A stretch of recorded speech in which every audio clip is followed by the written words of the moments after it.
So today I'm talking about how we can unblock ourselves in the manifestation process.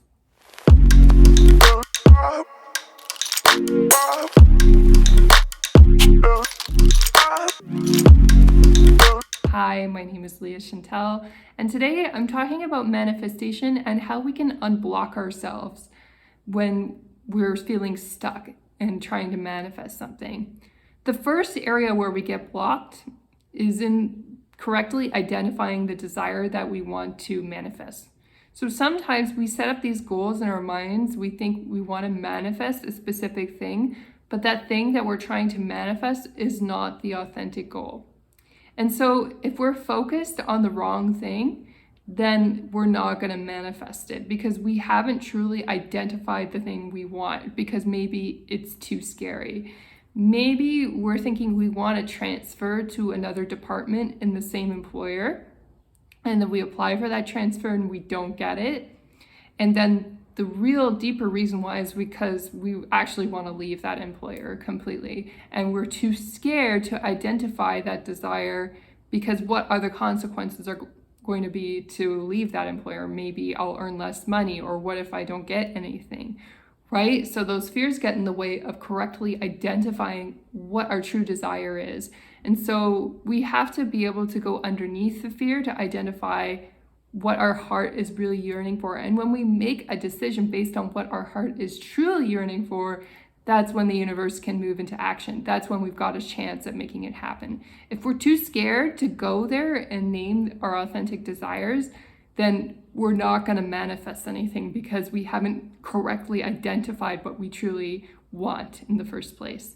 The second step on manifesting what we desire is that we have to be willing to take action every single day in order to manifest things. And that could include trying activities that you're familiar with, that are in groups of people that you enjoy seeing. For example, if you're looking for a new relationship, maybe it is worthwhile to look into your groups and your hobbies to see if anybody is there. But often we need to actually expand and go beyond our familiar settings to look for what we want, especially when it comes to a new partnership. And so we may need to go to new hobbies and try new things to meet people outside of our usual circle in order to find people who are a good match for us. We often get too comfortable in places that we're familiar with, and so we don't typically find the new thing that we're looking for in our lives when we go to familiar settings. I'm not saying it never happens. Sometimes it does, that we do find our next opportunity in familiar settings, so it's worth checking to make sure. But often we have to leave our comfort zones and take steps in the direction of our dreams every single day in order to manifest something new in our lives. So we need to be courageous enough to do that and to take those steps and to take that action in order to find the people who are right for us and who are a right fit for our vibration and in our lives in terms of partnership.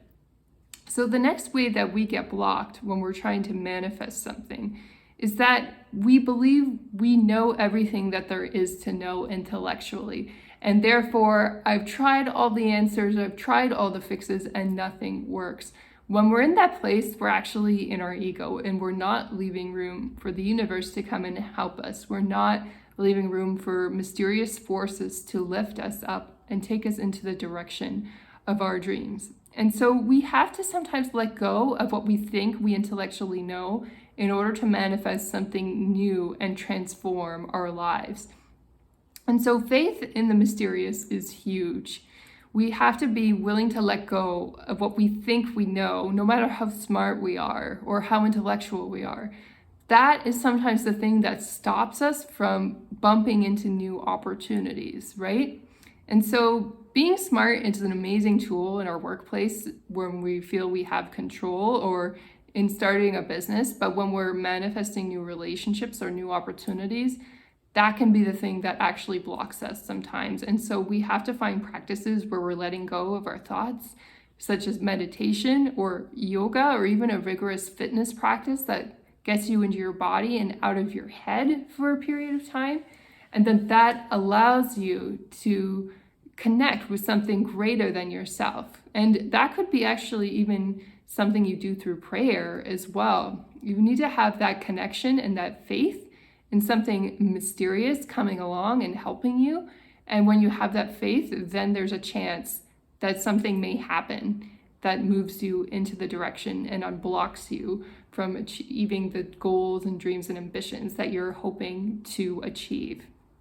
My next step for unblocking yourself from manifestation is that you need to be willing to lean into your fears and correctly identifying them in order to let them go. So it goes back to the first lesson where we didn't identify correctly what we wanted. But part of that process is that we have to acknowledge our fears. And part of the process, even if we do correctly identify what we want, is we need to ask for help in dealing with our fears as well.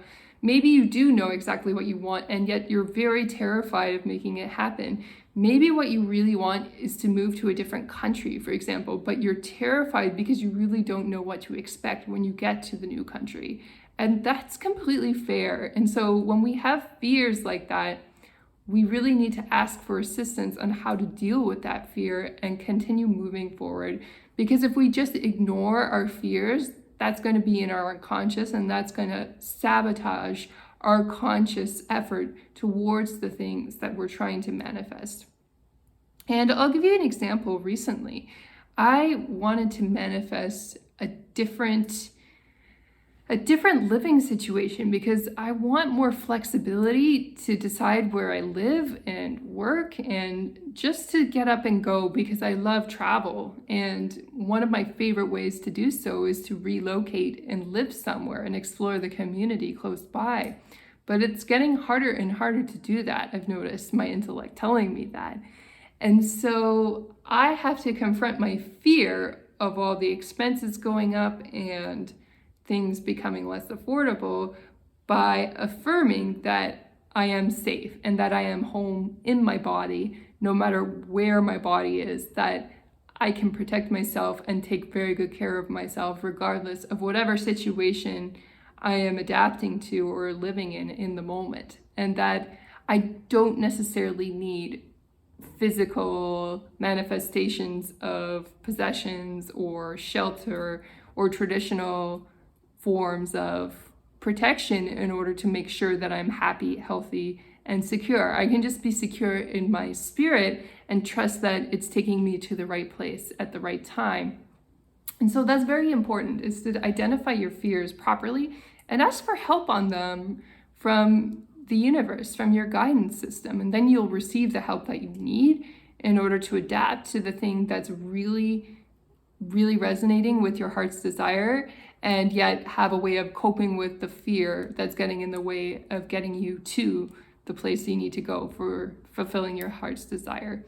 And then my last tip for getting unblocked in your process for manifestation so that you can achieve the thing that you want is that you need to have the self-esteem to believe that it's already yours. It needs to be part of your identity.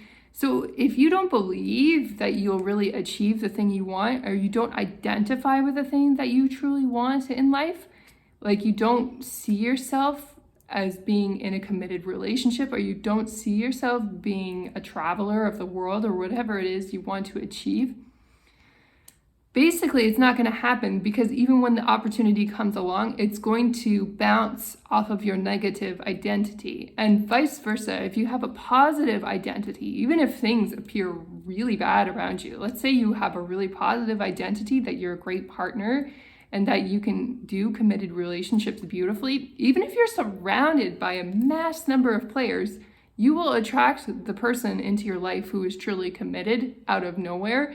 And you will build a happy relationship with that person because you believe in your identity that you are that person. But you have to believe it in your identity.